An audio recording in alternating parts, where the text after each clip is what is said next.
皆さん、こんにちは。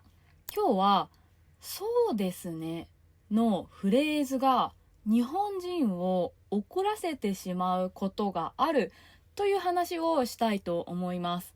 そうですね。はい。皆さんも初心者の時から使う言葉だと思います。今から2つのそうですねを言います。2種類のそうですねです。皆さん聞いててくださいね。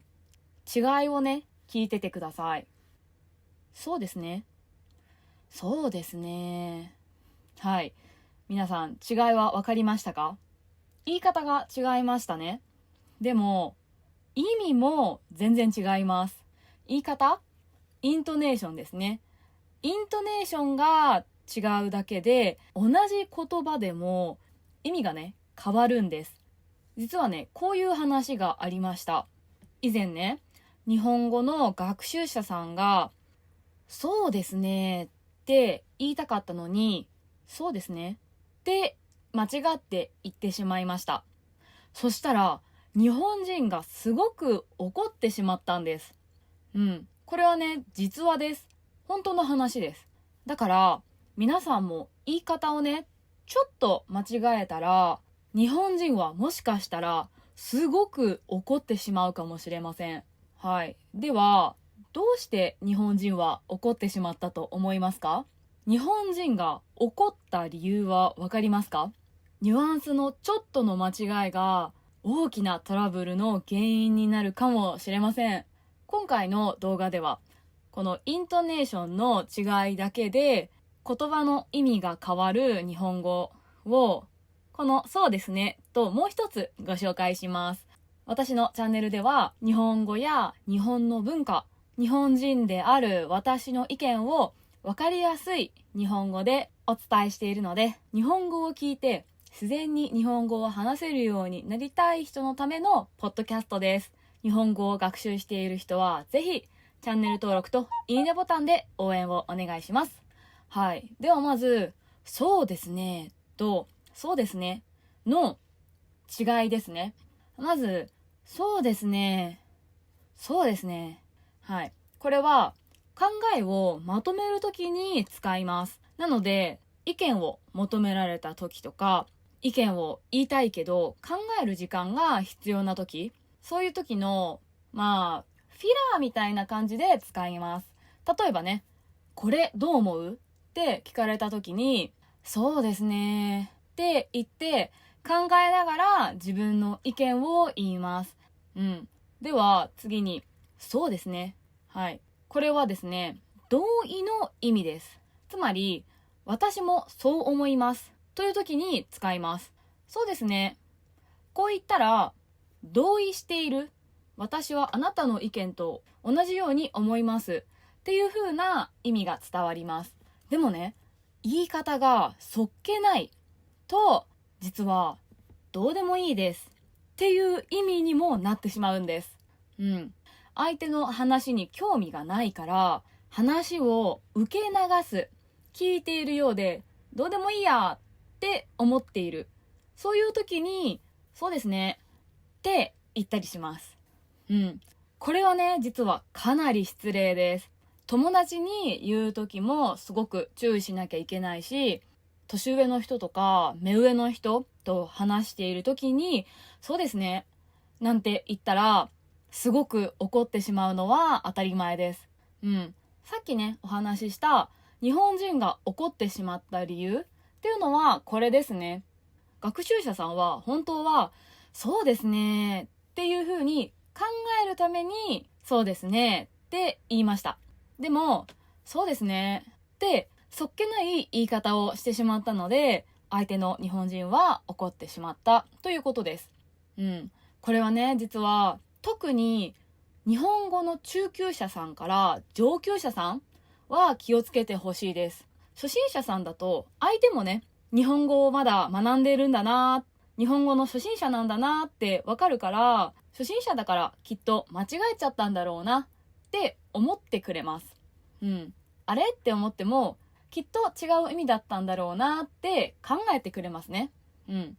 でも、中級者さんとか上級者さんは、学習者さんでも日本語が上手だなって日本人は思います。そしたら、この人は間違っているんじゃなくて、意味が分かっていて、わざとこういう風に言っているんだろうって日本人は勘違いしてしまいます。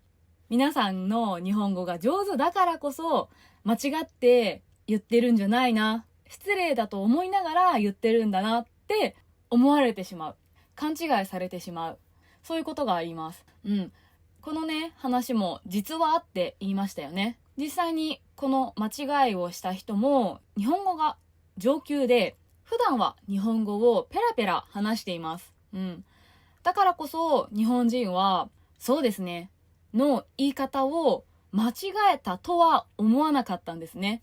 だから、この人はこんなに失礼な言い方をするんだって日本人は思って怒ってしまった。そういうことです。はい。じゃあ他の例もご紹介しますね。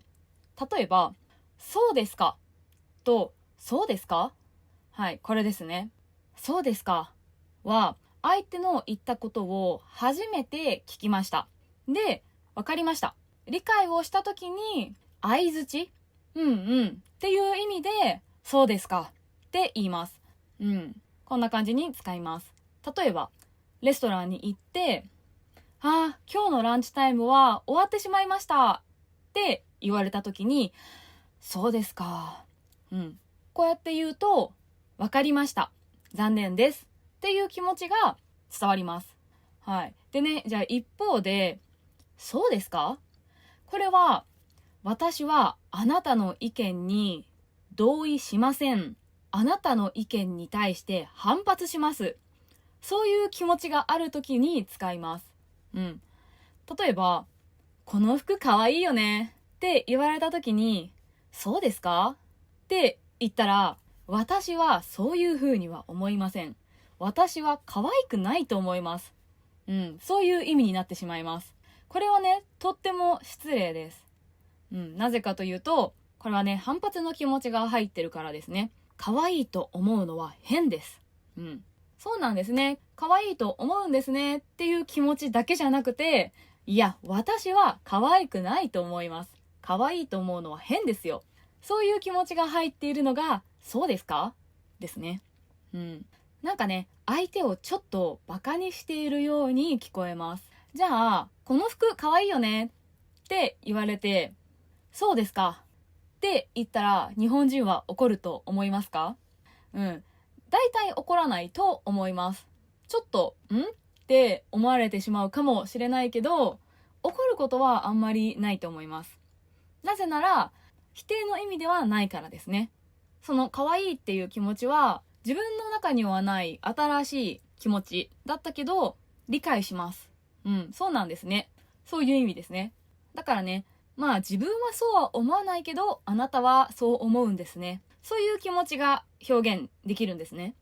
相手に対して反発はしていないです。否定もしているわけではないですが、自分はそう思わなかった。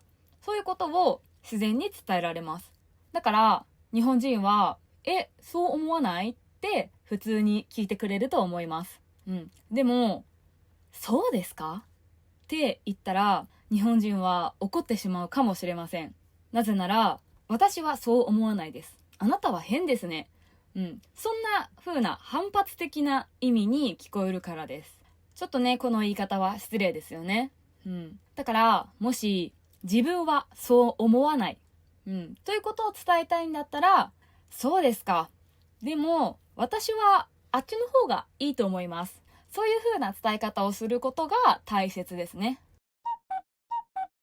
はい。今日はね、2つご紹介したんですが、皆さんのね、言語の中にも、イントネーションがちょっと違うだけで変わる言葉って多分ありますよね。